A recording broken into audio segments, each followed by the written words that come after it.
ప్రస్తుతం ప్రపంచాన్ని పడిపోతున్న జననాల రేటు కలవరపెడుతుంది. చాలా దేశాల్లో జనన మరణాల్లో భారీ తేడా కనబడుతుంది. పుట్టేది ఒకరు గిట్టేది ఎందరో అన్నట్లుగా జనన సంక్షోభం కొనసాగుతుంది. ప్రపంచంలోనే సూపర్ పవర్ గా ఎదిగిన సోవియట్ యూనియన్ కాలగమనంలో 15 ముక్కలుగా విడిపోయింది.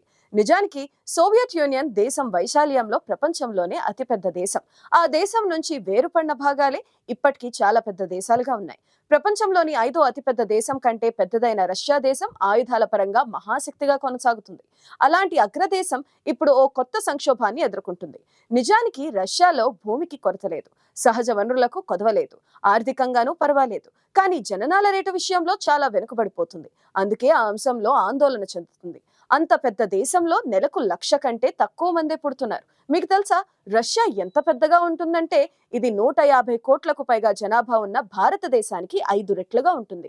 అంత పెద్ద రష్యాలో జనాభా కేవలం 15 కోట్లకు కాస్త ఎక్కువ మాత్రమే. ఇప్పుడు అదే రష్యాకు పెద్ద సమస్యగా మారింది. కొన్నేళ్లుగా జనన మరణాల్లో వ్యత్యాసం భారీగా పెరుగుతూ పోతుందని రష్యా చెబుతుంది.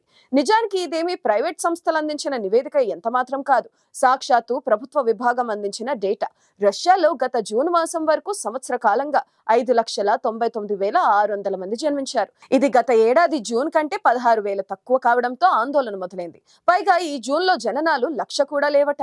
అంటే ఇది 6% తగ్గుదలగా చెబుతున్నారు. 25 ఏళ్ల నుంచి తగ్గుదల కనిపిస్తున్నా ఇప్పుడు మరీ ఇంతగా తగ్గిపోవడంతో రష్యా తన భవిష్యత్తుపై బెంగగా ఉందని అంటున్నారు. ఇదిలా ఉంటే మరణాలు అలవికాని విధంగా పెరుగుతున్నాయి. గత 6 నెలల్లో అంటే జనవరి నుంచి జూన్ మధ్య రష్యాలో 3,25,100 మంది కాలం చేశారు. అయితే నిరుటి కంటే ఇవి 49,000 అధికం. ఇంకాస్త ఊరట ఏమిటంటే రష్యాకు వలస వచ్చిన వారి జనాభా 20% కావడంతో జనాభా క్షీణత కాస్త ఆగింది. మరో అంచనా మేరకు ఉక్రెయిన్తో 2.5 ఏళ్లుగా రష్యా యుద్ధం సాగిస్తుంది. ఇందులో భారీగా సైనికులు, ప్రజలు ప్రాణాలు కోల్పోయారు. ఇది కూడా జనన మరణాల్లో ఇంతగా అంతరం కనిపించడానికి కారణం అని అంటున్నారు. యుద్ధంలో 15,000 మంది రష్యా సైనికులు చనిపోయారని కథనాలు వస్తున్నా రష్యా మాత్రం ప్రెస్టేజ్ కోసం దాన్ని ఖండిస్తుంది. ఏది ఏమైనా రష్యాకు జననాల విషయం ఓ విపత్తేనంటున్నారు పరిశీలకులు. పిల్లలను కంటే నజరానా ఇస్తామని సాక్షాత్తు అధ్యక్షుడు పుతిన్ ఆశలు పెడుతున్నా జనం మాత్రం అందుకు సిద్ధంగా లేరని సమాచారం. రష్యా దిగువ సభ డూమాలో కుటుంబాల రక్షణ కమిటీ అధిపతి నినా ఓస్టానినా కూడా జననాల రేటు తగ్గుదలను ప్రస్తావించి ఆందోళన వ్యక్తం చేశారు. ప్రత్యేక జనాభా ఆపరేషన్ చేపట్టాల్సిన అవసరం ఉందన్నారు. కాగా సోవియట్ యూనియన్ హయాంలో ఓ నిబంధన ఉండేది. ఎంత ఎక్కువ మంది పిల్లలను కంటే అంత ఎక్కువగా ప్రోత్సాహకాలు ఇచ్చేవారు. రష్యా అధ్యక్షుడు పుతిన్ 2002లో దీన్ని పునరుద్ధరించారు. 10 అంతకంటే ఎక్కువ మందిని కన్న మహిళలకు ₹1,000,000 అంటే మన కరెన్సీలో 13 లక్షల రూపాయలు మదర్ హీరోయిన్ అనే అవార్డు ఇస్తామని ప్రకటించారు. అయితే ఈ పథకం అమలు విషయంలో కొన్ని నియమాల కారణంగా అంతగా సక్సెస్ కాలేదు. 10వ బిడ్డ జన్మించిన మొదటి పుట్టిన రోజును పథకం ప్రకారం డబ్బులు అవార్డు ఇస్తామనడం, అంతకు ముందు పుట్టిన 9 మంది పిల్లలు కూడా క్షేమంగా ఉండాలనడంతో దానికి పెద్దగా స్పందన రాలేదు. దీంతో ఇప్పుడు రష్యాకు జనన రేటుకు సంబంధించి కొత్త చిక్కులు వచ్చి పడుతున్నాయి. నెలకు 1,00,000 మంది పిల్లలు కూడా పుట్టకపోవడం ఆందోళనకరంగా మారింది. ఇది దేశానికి దీర్ఘకాలంలో అతిపెద్ద మానవ వనరుల సమస్యగా మారుతుంది. 1999 నుంచి జననాల రేటులో తగ్గుదల కనిపిస్తుంది. యుద్ధం వల్ల భారీగా సైనికులు, ప్రజలు ప్రాణాలు కోల్పోతుండడంతో జనన మరణాల్లో అంతరం భారీగా పెరుగుతుందనే విశ్లేషణలు వినిపిస్తున్నాయి. ఉక్రెయిన్ పై రష్యా సైనిక చర్య మొదలుపెట్టిన నాటి నుంచి వేల మంది క్రెమ్లిన్ సైనికులు మరణించినట్టు అంతర్జాతీయ అధ్యయనాలు చెబుతున్నాయి.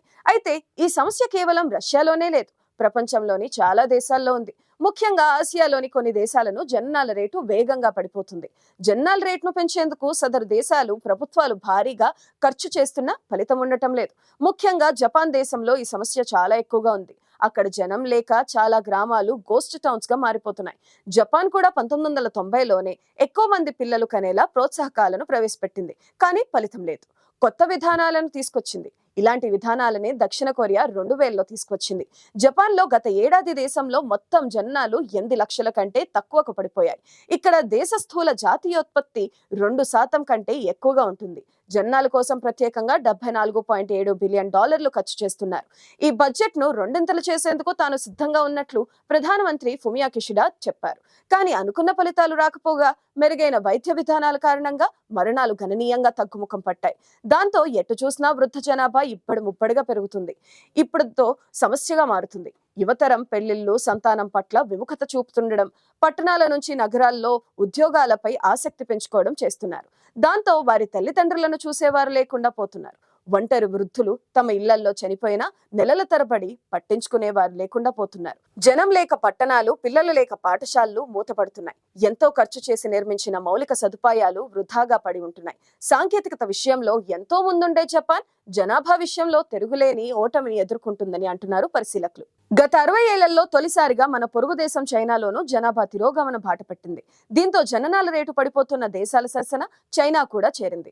వన్ ఆర్ నన్ అంటూ గతంలో చైనా ఆచరించిన కుటుంబ నియంత్రణ కారణంగా ఈ పరిస్థితి తలెత్తిందని చెబుతున్నారు విశ్లేషకులు. పైగా చైనాలో పెళ్లిళ్లు, సంతానం, వారి చదువులు చాలా ఖరీదైన విషయం అంటున్నారు. అందుకే అక్కడి యువత ఇలాంటి జంజాటం పెట్టుకోకపోవడమే బెటర్ అని భావిస్తున్నారు. అందుకే వారు పెళ్లిళ్లు, సంతానాలు లేకుండా లివ్ ఇన్ రిలేషన్షిప్ల వైపు చూస్తున్నారు. పెళ్లి, పిల్లలు, బాదరబండి లేని జీవితం కోసం ఎదురు చూస్తున్నారు. చైనా ఇప్పుడు జననాల రేటు పెంచేందుకు కొత్త కొత్త పథకాలు అమల్లోకి తెచ్చింది. ఉద్యోగులకు ప్రమోషన్లు, పేరెంటల్ లీవ్లు, ఇన్సెంటివ్స్ ఎన్ని ఇస్తున్నా దంపతులు ససేమేరా అంటున్నారు. ప్రస్తుతం చైనా కూడా రష్యా బాట పడుతుంది. ప్రపంచానికి పారిశ్రామిక ఉత్పత్తులు అందించే చైనాకు ఇన్నాళ్ళు అక్కడి జనాభా కారణంగానే ఇంతగా అభివృద్ధి చెందింది. అయితే ఇప్పుడు జనాభా పడిపోతుండటంతో రాబోయే కాలంలో మానవ వనరుల సమస్య ఎదురవడం ఖాయం. అందుకే చాలా సీరియస్ గా ఈ సమస్య పట్ల ఆలోచనలు చేస్తుంది. ఇటు మరో దేశం సౌత్ కొరియా కూడా ఇదే సమస్యను ఎదుర్కొంటుంది. అక్కడ కూడా జనాభాను పెంచే విధానాలపై ఎంత మేర ఖర్చు చేస్తున్నా జనాభా పెరగడం లేదు. ఎంత ఖర్చు చేస్తున్నారో ఖచ్చితంగా అంచనా వేయడం కాస్త కష్టమే. అయితే దీనిపై దక్షిణ కొరియా అధ్యక్షుడు యూన్ సుక్ యోల్ తాజాగా స్పందిస్తూ గత 16 ఏళ్లలో జనాభా రేటును పెంచేందుకు ప్రభుత్వం $200 బిలియన్ వినియోగించిందని వెల్లడించారు. అంటే వారు జననాలు పెంచేందుకు మన కరెన్సీలో 1,64,000 కోట్లు ఖర్చు చేశారు. అయినప్పటికీ దక్షిణ కొరియాలో జననాల రేటు పడిపోతూనే ఉంది. జననాల రేటు పెంచే విధానాలపై పెడుతున్న ఖర్చు ఫలితాలను ఇచ్చినా ఇవ్వకపోయినా ఈ దేశాల్లోని ప్రభుత్వాలకు ప్రస్తుతానికి మాత్రం మరో మార్గం కనిపించడం లేదు.